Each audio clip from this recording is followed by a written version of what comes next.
श्री इमरान प्रतापगढ़ी जी। धन्यवाद सभापति महोदय। हम ही को कातिल कहेगी दुनिया, हमारा ही कत्लेआम होगा। हम ही कुएं खोदते फिरेंगे, हम ही पे पानी हराम होगा। सभापति महोदय, सन 1947 में दिल्ली की जामा मस्जिद की तारीखी सीढ़ियों पर खड़े होकर के भारत रत्न मौलाना अबुल कलाम आजाद साहब ने कहा था कि मुसलमानों कहां जा रहे हो, यह है तुम्हारा मुल्क, यहां तुम्हारे आबाओ अजदाद की कब्रें हैं। उस वक्त मौलाना आजाद की ये सदाएं सुन करके लोगों ने अपने सरों की गठरियां उतार करके रख दी थी। आज उसी दिल्ली में मौजूद देश की संसद में एक बिल आया है जो हमसे उसी जामा मस्जिद की सीढ़ियों के सबूत मांगेगा, जो उन्हीं सीढ़ियों के पास अपनी कब्र में सोए हुए मौलाना आजाद को फिर से कब्र से सदा देनी पड़ेगी कि ये जो कब्र है वो मेरी कब्र है, ये किसी सरकार की जागीर नहीं है। सभापति महोदय, मैं जहां खड़ा हूं इसी संसद भवन के सामने सड़क के उस पार अपनी कब्र में सोए हुए भारत के पूर्व राष्ट्रपति फखरुद्दीन अली अहमद की कब्र है। शायद अब उस कब्र से भी सदाएं आए कि ये कब्र मेरी कब्र है, ये सरकार की जागीर नहीं है।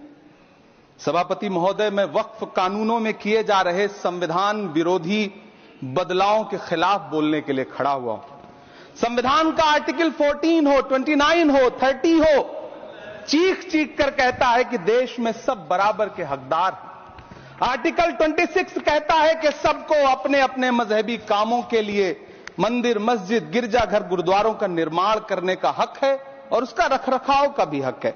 लेकिन डॉक्टर बाबा साहब अंबेडकर के संविधान को हर दिन कुचलने वाली यह सरकार देश के मुसलमानों से नफरत में इतनी अंधी हो गई है कि खुलेआम देश की संसद में देश सरकार के माइनॉरिटी मिनिस्टर साहब और होम मिनिस्टर साहब झूठ बोलते हैं और देश को गुमराह करते हैं, झूठ शब्द असत्य बोलते हैं। सरकार ने इस बिल का नाम उम्मीद रखा है। मंत्री जी कल से इसे देश के मुसलमानों के लिए नई उम्मीद बता रहे हैं। नहीं मंत्री जी, न तो यह बिल मुसलमानों के लिए नई उम्मीद है और न ही उम्मीद की नई किरण। सभापति महोदय, भाजपा ने पूरे देश में वक्फ के नाम पर कई सारे झूठ फैलाए हैं। आइए आज उनकी सच्चाई पर बात करते हैं। वक्फ ट्रिब्यूनल को ऐसे बताया जाता है जैसे वक्फ ट्रिब्यूनल कोई मजहबी खाप पंचायत हो। सभापति महोदय, जबकि सच्चाई यह है कि वक्फ ट्रिब्यूनल भी तो सरकारी न्यायिक विभाग है जिसमें सरकार द्वारा नियुक्त जज होते हैं, जिसमें प्रशासनिक अधिकारी होते हैं, कहीं ऊपर से थोड़ी आ गए। सभापति महोदय, देश के गृह मंत्री जी ने इसी सदन में कहा कि वक्फ ट्रिब्यूनल के फैसले के खिलाफ कोई कोर्ट नहीं जा सकता, जबकि सच यह है कि वक्फ एक्ट 1995 की धारा 83(9) के तहत हाई कोर्ट वक्फ ट्रिब्यूनल के फैसले की न सिर्फ समीक्षा कर सकता है बल्कि उसे बदल भी सकता है। सच तो यह है कि वक्फ बोर्ड खुद अपनी जमीनों के लिए कई सारी कोर्ट में मुकदमे लड़ रहा है। सभापति महोदय, दिल्ली की जिन 123 संपत्तियों को लेकर कल माइनॉरिटी मिनिस्टर, होम मिनिस्टर साहब और अभी आदरणीय नेता सदन बात कर रहे थे, आइए उनकी सच्चाइयों पे भी बात करते हैं। 1911 में जब अंग्रेजी हुकूमत ने कोलकाता के बजाय दिल्ली को राजधानी बनाने का फैसला किया तो रायसीना हिल्स के चारों तरफ जो मुसलमानों की ढेर सारी जमीनें थी उनको एक्वायर किया गया और लुटियन को इसकी तामीर की जिम्मेदारी सौंपी गई। सेंट्रल विस्टा की तरह लुटियन जोन का मेगा प्लान तैयार हुआ, लेकिन उस वक्त के मुसलमानों ने उस वक्त की अंग्रेजी हुकूमत से अपनी इबादत गाहों को बचाने के लिए लड़ाई लड़ी। मामला ब्रिटिश गवर्नमेंट तक पहुंचा। तब यह तय हुआ कि वो जो धार्मिक स्थल हैं उन्हें जस का तस रहने दिया जाएगा। इंडिया गेट के बगल वाली मस्जिद हो, जाब्तागंज, सुनहरी बाग मस्जिद हो, पार्लियामेंट रोड वाली मस्जिद हो, ऐसी 123 संपत्तियों के मैनेजमेंट के लिए 1913 में मुसलमान वक्फ वैलिडेशन एक्ट बना और उसके बाद एक नया शहर बसाया गया जिसे लुटियंस जोन का नाम दिया गया। फिर 1943-45 के बीच एक और समझौता हुआ आजादी से पहले उसके तहत काफी सारी वक्फ जायदादों को सुन्नी मजलिस औकाफ बनाकर उसके अंडर किया गया ताकि उसकी देखरेख की जा सके। गृह मंत्री जी 2 दिन से सदन में जो बात कह रहे हैं वो दरअसल 123 संपत्तियां उसी सुन्नी मजलिस औकाफ के तहत आती है। सभापति महोदय, आजाद भारत आजाद हुआ। आजादी के बाद भारत में 1954 में वक्फ एक्ट लागू हुआ, जिसकी धारा 9 के तहत 1964 में केंद्रीय वक्फ काउंसिल का गठन हुआ। दिल्ली की वही 123 प्रॉपर्टीज को 1970 में सर्वे गजट करके गजट नोटिफाई किया गया। इसके निपटारे के लिए पूर्व प्रधानमंत्री इंदिरा जी के द्वारा 1974 में एक बर्नी कमेटी बनाई गई। बर्नी कमेटी ने 1976 में इन 123 संपत्तियों को दिल्ली वक्फ बोर्ड की संपत्ति होने की रिपोर्ट सौंपी। उस रिपोर्ट के आधार पर 1984 में कांग्रेस सरकार ने उन 123 प्रॉपर्टीज को दिल्ली वक्फ बोर्ड को सौंपने का फैसला किया, जिसके खिलाफ विश्व हिंदू परिषद कोर्ट गई। मामला 2011 तक पेंडिंग रहा। फिर 2011 में कोर्ट ने सरकार को आदेशित किया कि इसका निपटारा करो। तब 2013 में तत्कालीन यूपीए सरकार ने दिल्ली की उन्हीं 123 जायदादों को बर्नी कमेटी की सिफारिशों के मुताबिक वक्फ बोर्ड के हवाले किया। यही वो प्रॉपर्टीज हैं जिनके नाम से गृह मंत्री जी कल से कांग्रेस को कोस रहे हैं। फिर आई 2014 में भाजपा की सरकार, जो तब से इन जमीनों को हड़पने की साजिश कर रही है। जिस बिल को मुसलमानों के हुकूक की हिफाजत करने वाला बिल बताया जा रहा है, उसी को पेश करने के लिए और उस पर बात करने के लिए लोकसभा में भाजपा सरकार के पास एक भी मुस्लिम सांसद नहीं है। जिस वक्त, मैं लोकसभा कह रहा हूं, सुना करिए, जिस वक्फ बिल को मुस्लिम महिलाओं को हक दिलाने वाला बताया जा रहा है, उसे संसद में पेश करने वाली पार्टी के पास न तो राज्यसभा में, न लोकसभा में, न देश की किसी विधानसभा में एक भी मुस्लिम महिला सदस्य नहीं। कल किरण रिजिजू जी कह रहे थे कि रेलवे की जमीनें देश की जमीनें हैं, डिफेंस की जमीनें देश की जमीनें हैं। हां मंत्री जी, हैं, बिल्कुल हैं। ये जो वक्फ की जमीनें हैं, ये हमारे पुरखों ने धार्मिक कामों के लिए डोनेट किया है, तो हम भी तो इसी देश के नागरिक हैं, हम भी तो इसी देश के बेटे हैं, तो वक्फ की जमीनें भी तो इसी देश की जमीनें हैं। उनको पराया क्यों बोलते हैं आप? सभापति महोदय, अशफाकुल्लाह खान जब फैजाबाद की जेल में फांसी के फंदे पर झूल रहे थे, तो इसी देश की जमीन के लिए झूल रहे थे ना।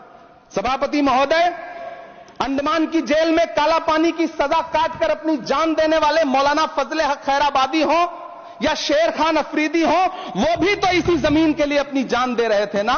सभापति महोदय, पाकिस्तान के खिलाफ लड़ते हुए अपनी जान देने वाले महावीर चक्र विजेता ब्रिगेडियर उस्मान हो या पाकिस्तान के पैटर्न टैंक उड़ाने वाला परमवीर चक्र विजेता वीर अब्दुल हमीद हो, वो भी तो इसी जमीन के लिए अपनी जान दे रहा था ना। और मंत्री जी, मैं इस सदन में अलल ऐलान यह कहता हूं कि जब भी इस देश की जमीन को लहू की जरूरत होगी, आपसे 2 कदम आगे इमरान खड़ा मिलेगा, यह मैं आपसे यकीन दिलाते हुए कह रहा हूं। सभापति महोदय, मैं सरकार से कहना चाहता हूं, हमसे हमारी इबादत गाहें तो मत छीनिए ना, हमारे घरों पे बुलडोजर तो मत चलाइए ना, हमारी कब्रों में तो हमें सुकून से सोने दीजिए ना। सभापति महोदय, माइनॉरिटी मिनिस्ट्री का बजट कट करके, मुस्लिम बच्चों की स्कॉलरशिप बंद करके अब सरकार कह रही है कि हम वक्फ की आमदनी से गरीब मुसलमानों का भला करेंगे। गुजरात की बेटी बिल्किस के बलात्कारियों की रिहाई के बाद उन्हें माला पहनाने वाली लोगों के नेता यह कह रहे हैं कि यह बिल मुस्लिम महिलाओं को उनका हक दिलाएगा। धन्यवाद मोदी जी, क्या बढ़िया सौगातें मोदी दे रहे हैं आप। पहले हमें गुजराते मोदी दिया, आप सौगातें मोदी दे रहे हैं। लेकिन यह सरकार इतना याद रखे कि इसी ठसक के साथ देश की संसद में सीए का कानून भी लाया गया था और कहा गया था बड़े बड़े भाषण देकर के कि पड़ोसी देशों से हिंदू भाइयों को ला करके यहां नागरिकता दी जाएगी। लेकिन मैं आपके संज्ञान में लाता हूं सर कि पिछले इतने दिनों में इनसे नागरिकता लेने के लिए 2000 व्यक्ति भी नहीं आए, जबकि इसके उलट इन्हीं की सरकार में पिछले 10 साल में 15 लाख से ज्यादा भारतीयों ने भारत की नागरिकता छोड़ करके दूसरे देश में जाकर के बस गए। यह हुआ उस कानून का अंजाम। सभापति महोदय, इसी तरह की जिद के साथ किसानों के खिलाफ भी कानून लाए गए थे। जिस तरह आज वक्फ के फायदे गिनाए जा रहे हैं, उसी तरह से किसानों को भी कृषि कानूनों के फायदे गिनाए गए थे। लेकिन अंजाम क्या हुआ? 700 किसानों की शहादत लेने के बाद सरकार को अन्नदाता किसानों के सामने घुटने टेकने पड़े और कृषि कानून वापस लेने पड़े। जिल्ले इलाही, जमहूरियत जो है वो नफरत और ठसक से नहीं चलती है, अकड़ से नहीं चलती है। उसमें सबकी हिस्सेदारी जरूरी है। कल देश के माइनॉरिटी मिनिस्टर ने लोकसभा में खड़े होकर एक शेर सुनाया था कि मुझसे कोई बदगुमान न हो, तो मैं उन्हें एक शेर सुनाना चाहता हूं कि मैं आज जद पे हूं तो इतना खुशगुमान न हो, मैं आज जद पे हूं तो इतना खुशगुमान न हो, चराग सबके बुझेंगे हवा किसी की नहीं। नीतीश कुमार जी हों, चंद्रबाबू नायडू जी हों, चिराग पासवान जी हों, जयंत चौधरी जी हों, देवे गौड़ा जी हों, जीतन राम मांझी जी हों, सबको समझना पड़ेगा कि जब जंगल में आग लगती है तो न वो बरगद बचते हैं जो हवा को आंधी में तब्दील करते हैं, न वो बांस बचते हैं जो आपसी रगड़ से चिंगारी पैदा करते हैं। सभापति महोदय, जब देश को मनमोहन सिंह साहब जैसा काबिल प्रधानमंत्री मिलता है तो देश को आरटीआई जैसा एक्ट मिलता है, सेज जैसा एक्ट मिलता है, मनरेगा जैसा एक्ट मिलता है, लिबरलाइजेशन मिलता है, राइट टू एजुकेशन मिलता है, नेशनल फूड सिक्योरिटी एक्ट मिलता है। लेकिन जब देश को सौगातें मोदी मिलती है तो क्या मिलता है? सीए मिलता है, फॉर्म्स लॉ मिलता है, आर्टिकल 370 मिलता है, इलेक्टोरल बॉन्ड जैसा एक्ट मिलता है और वक्फ अमेंडमेंट एक्ट जैसे बिल देश को मिलते हैं। मुझे तो अपने हमवतन भाइयों से पूछना है कि आपको अपने बच्चों की तरक्की, खुशहाली और नौकरी की दरकार है या फिर मुसलमानों की दान की गई जमीनों को लूटकर धन्ना सेठों को देने की साजिश करने वाले कानून की? सभापति महोदय, यह सरकार रात के 3 बजे तक पूरे देश को जगा करके संसद में अपने ही नागरिकों को नीचा दिखाने के लिए वक्फ बिल ला रही थी, तो उधर रात के 1:30 बजे अमेरिका हम पर 26% टैरिफ लगा रहा था। सरकार की प्राथमिकताएं देश को पता। सभापति महोदय, मैं बहुत भावुक हूं आज, और मुझे अच्छा लगा कि आदरणीय नेता सदन जगत प्रकाश नड्डा जी ने बहुत अच्छी बातें भी की, मन से बातें की। क्योंकि उनके नाम में प्रकाश जुड़ा है तो मैं उनमें हमेशा एक रोशनी की किरण देखता हूं। मैं उनके सामने बहुत अदब से यह बात कहना चाहता हूं कि चरागों के सफर में दबदबा हो आंधियों का तो फिर अंजाम जुल्मत के सिवा कुछ भी नहीं होगा। यह दुनिया नफरतों के आखिरी स्टेज पर है, इलाज इसका मोहब्बत के सिवा कुछ भी नहीं होगा। मैं भावुक हूं, मेरी पलकें गीली हैं।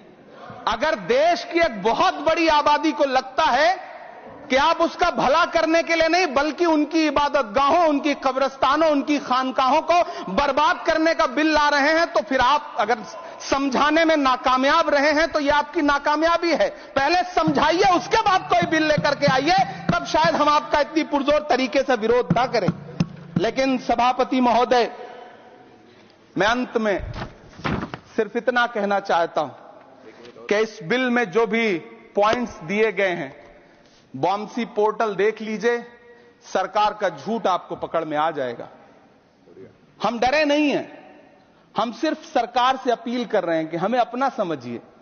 हम आपके अपने हैं, इस देश के नागरिक हैं और आप ताकत में हैं। संख्या बल के आधार पर बिल हो सकता है आप पास करा लें, लेकिन आपको यह बात समझनी पड़ेगी कि हम तो वो तारीख हैं, जहनों में रहना है जिसे, कागजी पुर्जे नहीं जो फाड़ डाले जाएंगे। जिस जमीन पर मैं खड़ा हूं यह मेरी पहचान है। आप आंधी हैं तो क्या मुझको उड़ा ले जाएंगे? आपको यह बात समझनी पड़ेगी। आपको अगर इतना विपक्ष की तरफ से पहले जेपीसी में इतने सारे पॉइंट्स आए और उसके बाद कल से लोकसभा में और राज्यसभा में सुझाव आप सुनने को तैयार नहीं है, लोगों की शंका को दूर करने के बारे में आप बिल्कुल सोच नहीं रहे, बस आप कह रहे हैं यह बिल उम्मीद की नई किरण है। नहीं साहब, इसे भले किरण जी लेके आए हैं, लेकिन ये उम्मीद की नहीं बल्कि नाउम्मीदी की किरण है। और इस देश की एक बहुत बड़ी आबादी इस बात से खदशे में है, शक में है कि आप सीधे उनकी जमीनों को लूट करके धन्ना सेठों को बेचना चाहते हैं। मेरी अब भी आपसे अपील है कि इस बिल को वापस लीजिए। यह बिल कहीं से आपके अपने नागरिकों के लिए अच्छा नहीं है। यह बिल सिर्फ इस देश के मुसलमानों को नीचा दिखाने का और अपने एक ऐसे मतदाता वर्ग को खुश करने का बिल है जिनको इस बिल के पास हो जाने से कुछ मिलेगा भी नहीं, लेकिन आप एक नैरेटिव देना चाहते हैं, एक मैसेज देना चाहते हैं। मेरी आपसे अपील है कि कृपया ये जो सबका साथ सबका विकास का नारा है, इस नारे को रत्ती भर तो चरित्रार्थ कर दीजिए। बहुत बहुत धन्यवाद।